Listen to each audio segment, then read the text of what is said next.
नमस्ते students, my name is Amit Sarodiya और अपन लोग केमिस्ट्री का क्लास 12 चैप्टर नंबर फर्स्ट ठोस अवस्था सॉलिड स्टेट को स्टडी करेंगे। इसका अध्ययन हम लोग यहाँ पे करने जा रहे हैं। ठीक है, बहुत ही आसान चैप्टर है। अगर आप लोग थोड़ा सा ध्यान देके इस चैप्टर को समझने की कोशिश करेंगे तो बहुत ही आसान है। क्लियर है? तो अब हम लोग स्टार्ट करते हैं अपना chapter number first solid state ठोस अवस्था। क्लियर है? तो देखो, ये जो वर्ड है ठोस अवस्था, ये ठोस अवस्था का जो वर्ड है वो कक्षा 11वीं के अंदर जो हमने मैटर जो द्रव्य किया था उससे आया है। तो हम लोग इस चैप्टर 12वीं क्लास का जो चैप्टर है इसको रिलेट करने की कोशिश करते हैं 11वीं क्लास के चैप्टर से। ठीक है कि भाई वहाँ पे हमने अच्छा इसका इतना पार्ट पढ़ा था, अब उसके बाद का हिस्सा जो है वो हम लोग अब पढ़ रहे हैं।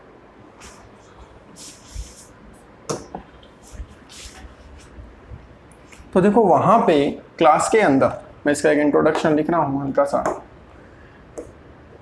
परिचय।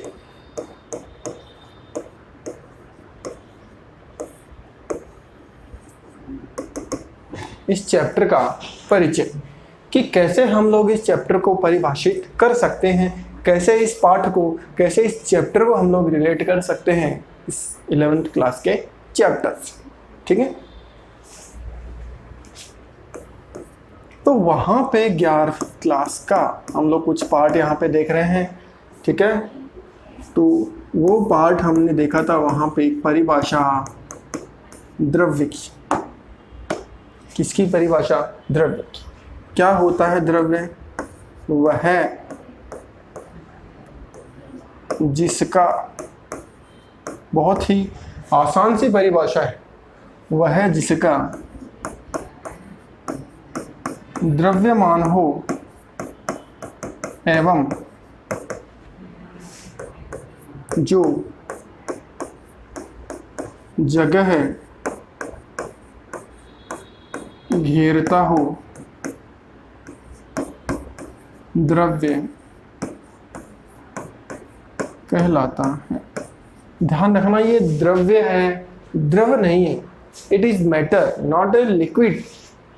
ठीक है, तो क्या होता है द्रव्य? वह है जिसका द्रव्यमान हो, जैसे अपन लोग हैं, अपना कुछ एक द्रव्यमान है, तथा जो जगह को घेरता हो। अपन लोग भी जगह घेरते हैं। अगर अब मान लो मैं यहाँ पे बैठ जाता हूँ, या आप लोग जैसे घर पे बैठे हुए तो आप भी एक जगह घेर के बैठे हुए, हवा में तो नहीं बैठे कोई।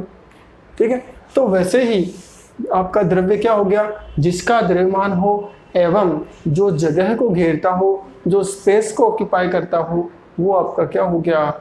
द्रव्य। वहीं पे हम लोगों ने क्या किया था, ये जो द्रव्य था इसके प्रकार पढ़े थे। और द्रव्य भौतिक अवस्था के आधार पर, कौन सी अवस्था? भौतिक अवस्था के आधार पर द्रव्य 3 भागों में बटा हुआ होता है। पहला है ठोस, दूसरा है द्रव और तीसरा हो गया आपके पास में गैस। 3 प्रकार के द्रव्य होते हैं, ठोस, द्रव और गैस। देखो, गैस हम लोगों ने 11वीं कक्षा में पढ़ ली थी। कैसे? हम लोगों ने वहाँ पे कुछ नियम किए थे, जैसे मान लो हो गया बोयल का नियम, ऐसे ही चार्ल्स का नियम, अवोगाद्रो का नियम, आदर्श गैस समीकरण, ये सभी जो चीज़ें हैं हम लोग 11वीं में पढ़ चुके हैं। तो आपको याद आ रहा होगा कि अच्छा हमने वहाँ पे पढ़ा था, अच्छा ये उससे रिलेट है, उससे संबंधित है। द्रव भी हम लोग वहाँ पे पढ़ चुके हैं। द्रव में क्या है अपने पास? वहाँ पे हमने पढ़ा था, जैसे मान लो एक पॉइंट पृष्ठीय तनाव, याद आ रहा है? कैसी कातु, वहाँ पे हम लोगों ने पढ़ा था कि कैसे पानी जो है वो एक परख नली में, एक परख नली के अंदर कैसे वो ऊपर की तरफ चढ़ता है, पढ़े हम लोगों ने। और एक पॉइंट और था अपना इसी के अंदर, द्रव के अंदर, शयानता। याद है शयानता का भी, कि द्रवों के बहने का गुण ही शयानता कहलाता है, कि कोई द्रव जितना धीमे बहता है उसकी शयानता उतनी ही अधिक होती है। ठीक है, तो ये हम लोग सभी 11वीं कक्षा में पढ़ चुके हैं, सभी पढ़ चुके हैं हम लोग। किसको, कौन सी कक्षा में? 11वीं कक्षा। और 11वीं में हमने ये नहीं पढ़ा था ठोस, ये अब हम लोग पढ़ेंगे यहाँ पे 12th कक्षा कि कैसे ठोस होते हैं, कैसे उनको हम लोग विभाजित करते हैं। तो अब हम लोग चलते हैं अपने अगले पार्ट पे।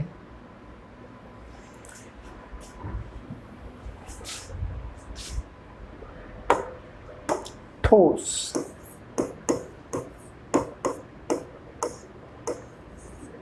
क्या हो गया? ठोस, कि कैसे हम लोग ये पहचाने कि ये एक ठोस है और ये एक ठोस नहीं। तो क्या होता है, इसके कुछ गुण धर्म होते हैं कि हम लोग, वही जैसे मान लो मैं बोलता हूँ कि आप लोग एक स्टूडेंट हो, तो कैसे पहचानेंगे कि आप स्टूडेंट? तो आपकी मार्कशीट वगैरह देखी जाएगी, आपकी उम्र जो है वो देखी जाएगी, आपका बिहेवियर देखा जाएगा, तो उससे हम लोग बोलेंगे कि आप एक स्टूडेंट हो। सेम एज ए टीचर का भी ऐसा ही कुछ बिहेवियर वगैरह देखा जाएगा। तो सेम एज ठोस का भी ऐसा ही होता है कि भाई इसका कैसा व्यवहार होगा, ये दिखने में कैसा होगा, ठीक है, इसके क्या गुण होंगे, क्या इसमें अच्छी बातें होंगी, क्या इसमें बुरी बातें होंगी, वो सभी हम लोग यहाँ पे देखें। अब हम लोग देख रहे हैं इसके कुछ गुण धर्म, बहुत ही आसान से गुण धर्म है। पहला गुण धर्म अगर हम लोग यहाँ पे देखना चाहें तो देखो, ठोस के जो आकार, आयतन एवं द्रव्यमान, ठोस का जो आकार होता है, जो आयतन होता है और जो द्रव्यमान होता है वो कैसा होता है आपका, वो बिल्कुल एक निश्चित होता है। ठीक है, मतलब अगर आप कोई एक ऐसी वस्तु देखो जिसका आकार, द्रव्यमान, आयतन निश्चित है, तो आप लोग उसको क्या कहोगे कि भाई ये एक ठोस। पर केवल एक ही गुण से किसी चीज की पहचान नहीं होती, उसके लिए और भी गुण धर्म अपने को देखने होते। तो दूसरा अगर हम लोग देखना चाहें तो वो क्या होगा कि जो ठोस होता है वो कैसा होता है, असंपीड्य। असंपीड्य का मतलब होता है उसको अगर हम लोग दबाने की कोशिश करें तो वो दबाया नहीं जा सकता, उसे ही हम लोग बोलते हैं असंपीड्य। थर्ड वन, इसका जो प्रॉपर्टी होगा वो होगा कि जो ठोस होते हैं वो कठोर होते हैं एवं भंगुर प्रकृति के ठोस होते हैं। कैसे होते हैं? कठोर एवं भंगुर प्रकृति। अगला है ठोसों के मध्य जो अंतराण्विक, ठोसों के मध्य जो अंतराण्विक आकर्षण बल होता है वो कैसा होता है, प्रबल होता है। कैसा होता है? प्रबल होता है। प्रबल किसकी तुलना में?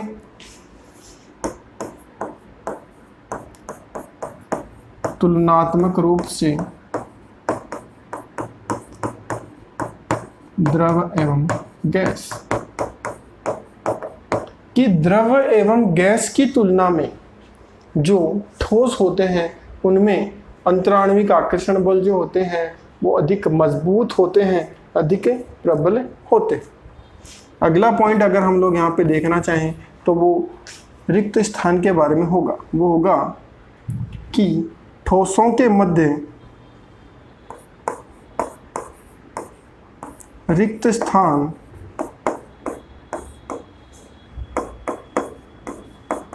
गैस एवं द्रव की तुलना में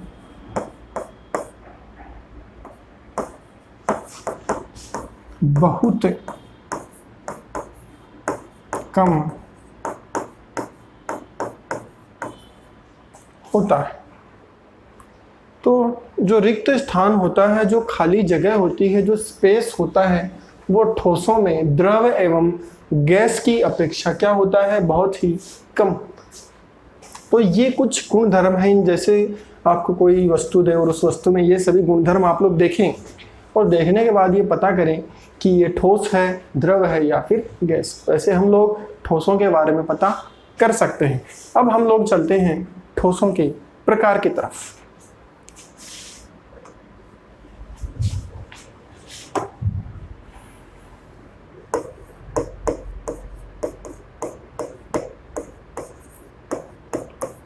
ठोसों के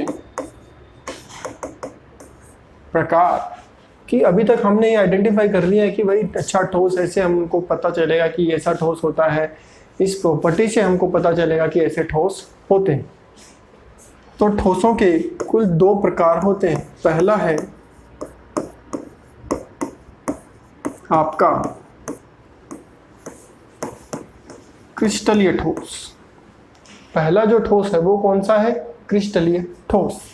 और दूसरा जो ठोस आप लोगों के पास में है वो है आपका अक्रिस्टलीय ठोस।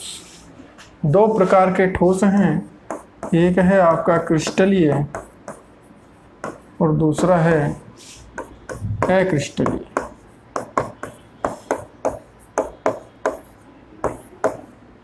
अक्रिस्टलीय को छद्म ठोस भी कहा जाता है। क्या कहा जाता है? छद्म ठोस। यहाँ से जो इम्पोर्टेंट क्वेश्चन आप लोगों के लिए वो बनता है वो यही क्वेश्चन है कि क्रिस्टलीय एवं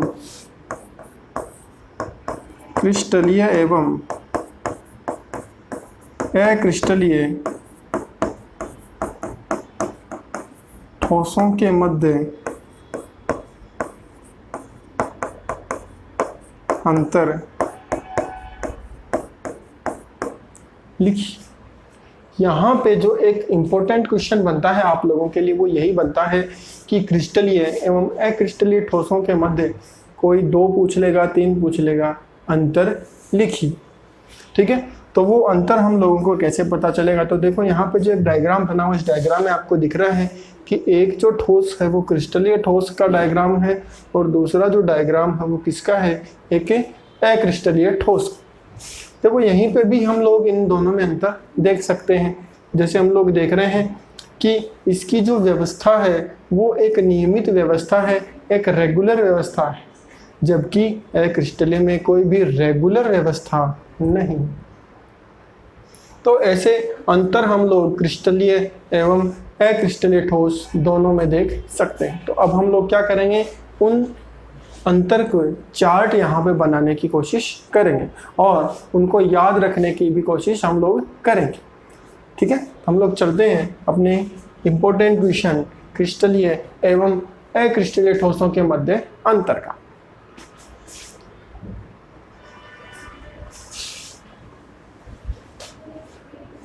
तो यहाँ पे मैं लिखता हूँ क्रिस्टलीय, ठीक है, और यहाँ पे हम लोग अंतर लिखेंगे। दूसरा है अपने पास अक्रिस्टलीय, एक क्रिस्टलीय और दूसरा अक्रिस्टलीय। यहाँ पे हम लोग लिखेंगे कि किसके बेसिस पे, किसके आधार पे हम लोग इन सभी को विभाजित कर रहे हैं। उसके आधार पे हम लोग देखेंगे कि ये जो क्रिस्टल है वो अपने पास, या फिर ये जो ठोस है वो आइदर क्रिस्टलीय है या फिर अक्रिस्टलीय। ठीक है, तो हम लोग यहाँ पे इसका जो प्रथम अंतर है वो हम लोग यहाँ पे देखते हैं। पहला अंतर आएगा अपने पास नेचर, प्रकृति के आधार पे, कि भाई प्रकृति के आधार पे कैसे हम लोग ये बांट सकते हैं कि अगर मेरे पास कोई ठोस है कि वो क्रिस्टलीय है या फिर अक्रिस्टलीय। तो क्रिस्टलीय जो ठोस होते हैं इनको हम लोग क्या कहते हैं? वास्तविक ठोस कहा जाता है। याद हो गया कि हम लोग क्रिस्टलीय ठोस को ही क्या कहेंगे? वास्तविक ठोस की भाई वास्तव में यही ठोस है, वो तो सब फर्जी, ठीक है, वो तो सब बेवकूफ़ बनाने वाले ठोस अपने पास है, वास्तव में यही क्रिस्टल। और अक्रिस्टलीय क्या हो जाएगा आपका? अक्रिस्टलीय को हम लोग कहेंगे कि इन्हें छद्म ठोस भी कहा जाता है, छद्म ठोस भी कहा जाता है। यहाँ पे हम लोग अगर अक्रिस्टलीय की बात करें तो यहाँ पे क्वेश्चन भी आएगा अपने पास कि इन्हें अक्रिस्टलीय ठोसों को इन्हें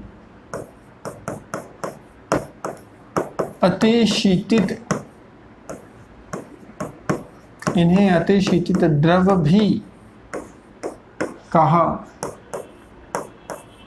जाता है। तो देख लो आप लोग क्या हो रहा है कि ठोसों को ही हम लोग द्रव कह रहे हैं, बताइए।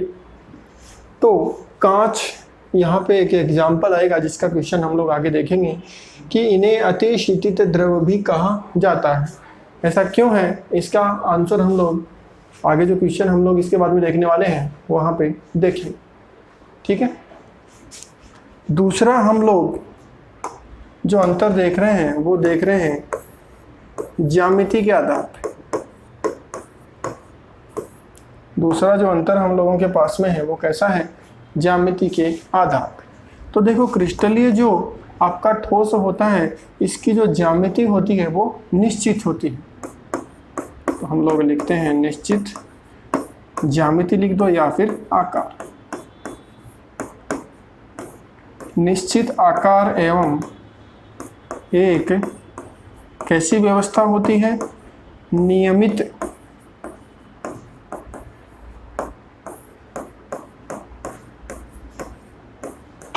व्यवस्था होती। इसका मतलब ये हो गया जो भी अपने पास क्रिस्टलीय ठोस होगा वो सभी क्रिस्टलीय ठोस का जो आकार है वो निश्चित, क्यों वास्तव में है तो यही, और ठोस अपने को पता है जिनका आकार निश्चित हो तो वास्तव में यही है, तो इनका आकार भी कैसा होगा? निश्चित। और दूसरी बात, इनकी जो अणुओं की व्यवस्था होती है कि भाई वो आपस में किस प्रकार से अरेंज रहते हैं, किस प्रकार से व्यवस्थित रहते हैं, वो भी कैसा होगा? नियमित व्यवस्था होगी। नियमित व्यवस्था कैसे हम लोग देखेंगे आगे, जब समदैशिकता और विषमदैशिकता पढ़ी जाएगी तो वहां पे देखा जाएगा। और अक्रिस्टलीय में क्या हो जाएगा? इनका जो आकार होता है वो कैसा होता है? अनिश्चित, कि मतलब टाइम के साथ वो जो आकार है वो बदल गया। अनिश्चित आकार एवं अणुओं की जो व्यवस्था होती है यहाँ पे तो है नियमित, और यहाँ पे क्या हो जाएगी? अनियमित अणुओं की व्यवस्था होगी, कि उनमें कोई नियम नहीं लगेगा। यहाँ पे तो नियम के अनुसार काम होगा, यहाँ पे ऐसे ही। अनिश्चित आकार एवं अणुओं की अनियमित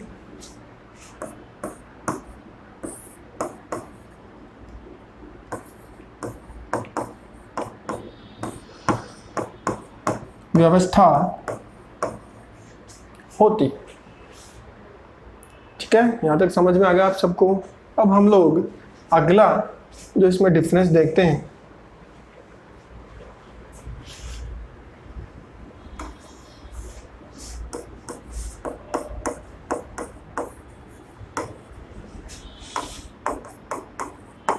अगला हम लोग जो इसमें डिफरेंस देखेंगे वो देखेंगे इसके अंदर थर्ड वन, और वो हो जाएगा आपका शीतलन वक्र के आधार पर।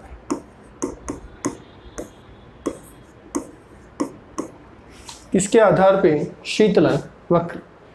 ठीक है, कि ये शीतल किस प्रकार से होते हैं, कौन जल्दी शीतल होता है, कौन धीरे धीरे शीतल होता है, कौन लगातार शीतल होता रहता है, कौन फिर शीतल होता है फिर रुक जाता है, फिर शीतल होता है फिर रुक जाता है। ठीक है, तो इससे जो वक्र बनता है, जो ठंडे होने का जो वक्र है, जो शीतलन का जो वक्र है, वो कैसे आपको क्रिस्टलीय और अक्रिस्टलीय में अंतर प्रदान करता है, तो वो हम लोग यहाँ पे देख रहे हैं। तो देखो क्रिस्टलीय का जो शीतलन वक्र होता है वो होता है असतत। कैसा होता है? असतत, मतलब लगातार ये जो ठोस होंगे वो शीतल नहीं होंगे। पहले शीतल हुआ, फिर रुक गया, फिर शीतल हुआ, फिर रुक गया, फिर शीतल हुआ, फिर रुक गया। इस प्रकार से जो आपके क्रिस्टलीय ठोस हैं वो ठंडे होते हैं, शीतल होते हैं। जबकि अक्रिस्टलीय ठोस जो है इनका जो शीतलन वक्र है वो कैसा आता है आपके पास में, सतत, कि मतलब लगातार ही ये लोग शीतल होते रहते हैं, ठंडे होते रहते हैं। ये देखो भाई, कर दिया इनको लगातार शीतल। ठीक है, थोड़ा बड़ा बन गया ये ग्राफ। ये देखो लगातार शीतल हो रहे हैं, तो ये तो लगातार हो रहे हैं, ये लगातार नहीं हो रहे हैं। अगला फोर्थ पॉइंट हम लोग यहाँ पे देखेंगे कि क्रिस्टलीय ठोसों में एक विशेष गुण पाया जाता है और इस विशेष गुण को ही हम लोग क्या कहते हैं, विषमदैशिकता। क्या कहा जाता है, विषमदैशिकता। It is a very very important point, बहुत ही महत्वपूर्ण पॉइंट है अपने लिए। और जो अक्रिस्टलीय ठोस हैं इनमें भी एक महत्वपूर्ण गुण पाया जाता है और इस गुण को ही हम लोग क्या कहते हैं, समदैशिकता।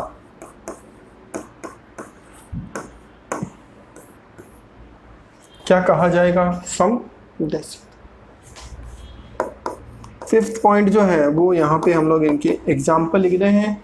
तो आपको पता है कि क्रिस्टलीय ठोस के जो एग्जाम्पल हैं वो है, पहला है इसका क्वार्ट्ज, दूसरा है सोडियम क्लोराइड, तीसरा है कोई भी धातुएं हम लोग यहाँ पे ले सकते हैं। तो ये इसके कुछ एग्जाम्पल हो गए। अगला है अपने पास अक्रिस्टलीय का। तो अक्रिस्टलीय के अगर हम लोग एग्जाम्पल की बात करें तो इसका पहला जो एग्जाम्पल आता है वो आता है ग्लास या फिर कांच। ठीक है, इसके बाद में आएगा अपने पास में कोई भी बहुलक हम लोग यहाँ पे ले सकते हैं। तो कांच हो गया, रबर हो गया, प्लास्टिक हो गया इत्यादि। ये सभी एग्जाम्पल किसके हो गए, आपके अक्रिस्टलीय ठोस की। तो आपको यहाँ पे अच्छे से हम लोगों ने स्टडी किया है क्रिस्टलीय और अक्रिस्टलीय में दोनों में आखिरकार क्या अंतर होता है और कैसे हम लोग उन सभी को पहचान सकते हैं। ठीक है, तो इन सभी अंतर से हम लोग किसी भी क्रिस्टलीय और अक्रिस्टलीय ठोस को बांट सकते हैं, विभाजित कर सकते हैं। तो ये जो चार्ट हम लोगों ने बनाया है ये एक बहुत ही महत्वपूर्ण चार्ट है और इसी में से काफ़ी क्वेश्चन बनते हैं। तो कुछ क्वेश्चन हम लोग यहाँ पे देखते हैं। पहला क्वेश्चन हम लोग देख रहे हैं कांच का। ठीक है,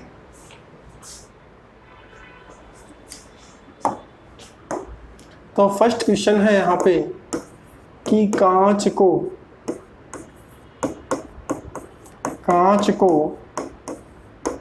अतिशीतित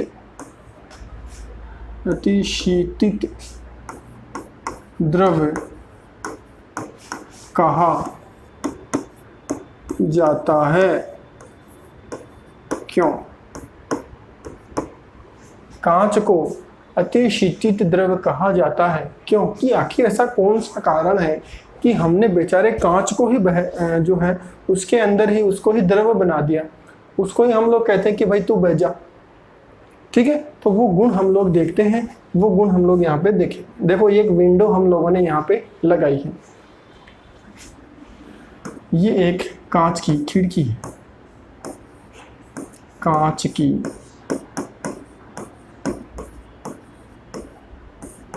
खिड़की।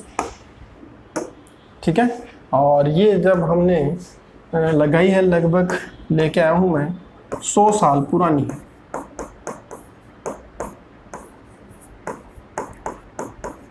ये कांच की जो विंडो है आप कहीं से लेके आया हूँ, बहुत ही पुरानी है। ठीक है, तो ये लगभग 100 साल पुरानी कांच की विंडो हम लोगों ने यहाँ पे लगाई। तो भाई ऐसा क्या हो जाएगा इसके साथ कि ये द्रव बन जाएगा? देखो ऐसा डायरेक्ट नहीं होता कि ये एकदम पूरी तरीके से लिक्विड में बह जाए, ऐसा नहीं है।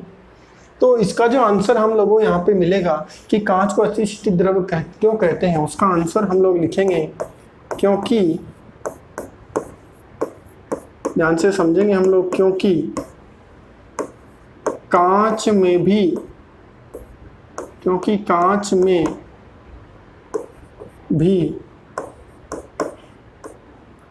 द्रवों की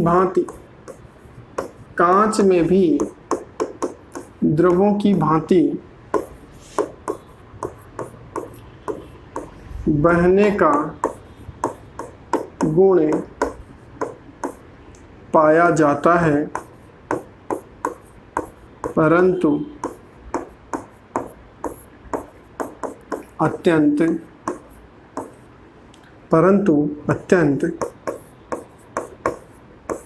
धीमी गति से,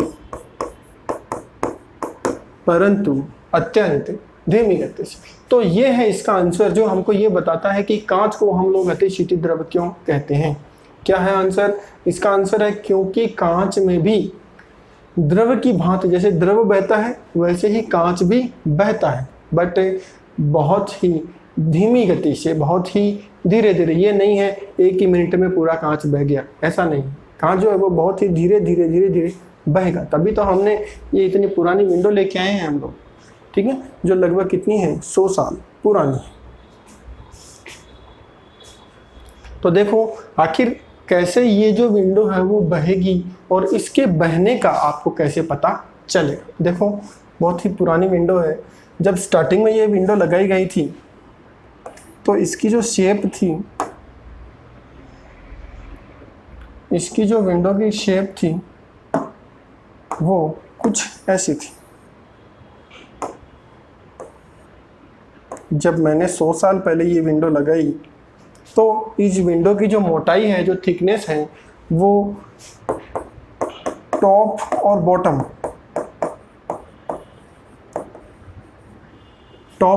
मतलब ऊपर की तरफ और जो नीचे की तरफ है, वो जो इसकी मोटाई है वो कैसी थी, बिल्कुल बराबर, एकदम इक्वल थी जब मैंने 100 साल पहले ये कांच की खिड़की लगाई थी।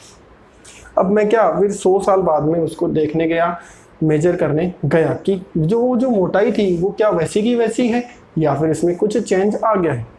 तो जैसे ही हम लोगों ने इसको मापा तो आश्चर्यचकित हो गया मैं वहाँ पे जाके। क्या हो गया, वहाँ पे जब मैंने इसकी मोटाई मापी तो कुछ अलग थी। टॉप पे इसकी जो मोटाई थी वो कम थी और जो नीचे की तरफ अर्थात बॉटम में जो इसकी मोटाई थी वो बढ़ गई थी पहले से। पहले तो इक्वल थी, फिर जैसे ही मैं 100 वर्ष बाद में इसको मेजर करने गया तो जो इसकी मोटाई है वो चेंज हो गई। टॉप पे पतला हो गया और बॉटम पे अधिक हो गई, बढ़ गई मोटाई। तो ये क्या हुआ, तो ये इसका आंसर है यहीं से कि कांच में भी द्रव की भांति बहने का गुण पाया जाता है। तो इसी के कारण ये सब हुआ। तो अगर आप लोग इस कांच की खिड़की की मोटाई अब अगर वर्नियर कैलिपर से नापते हैं तो आपको टॉप पे कम मिलेगी और बॉटम पे अधिक मिलेगी, ठीक है।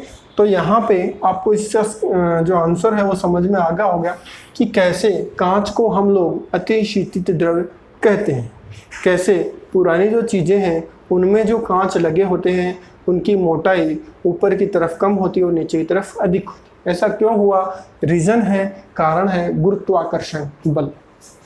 गुरुत्वाकर्षण बल के कारण क्या हुआ, ऐसा था, गुरुत्वाकर्षण बल के कारण क्या हुआ, यहाँ पे गुरुत्वाकर्षण, इसके कारण मान लो यहाँ पे कुछ अणु थे तो वो अणु क्या हुए, उन पे गुरुत्वाकर्षण बल लगा तो वो धीरे धीरे नीचे की तरफ जाना शुरू हो गए। जैसे मान लो अपन गिर जाते हैं तो अपन क्या कहाँ पे गिरते हैं, ऊपर थोड़ी जाते हैं गिरने के बाद में, अपन जमीन पे ही गिरते हैं।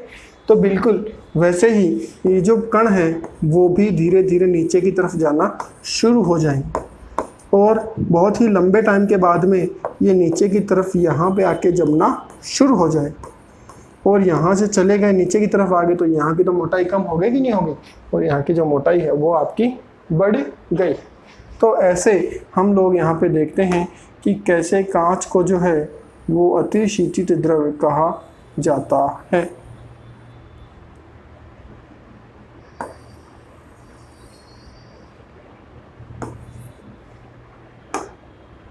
ठीक है, तो अपन लोग ने यहाँ पे कांच के अतिशीतित द्रव तक जो अपने क्वेश्चन था वो किया है। अब अगली क्लास में हम लोग जो समदैशिकता है और जो विषमदैशिकता है उसके कुछ क्वेश्चन करेंगे, ठीक है, कि समदैशिकता क्या होती है, विषमदैशिकता क्या होती है और इसके आगे के भाग का भी हम लोग अध्ययन करेंगे। तो आज के लिए इतना ही, धन्यवाद, मिलते हैं अगली क्लास में, थैंक यू।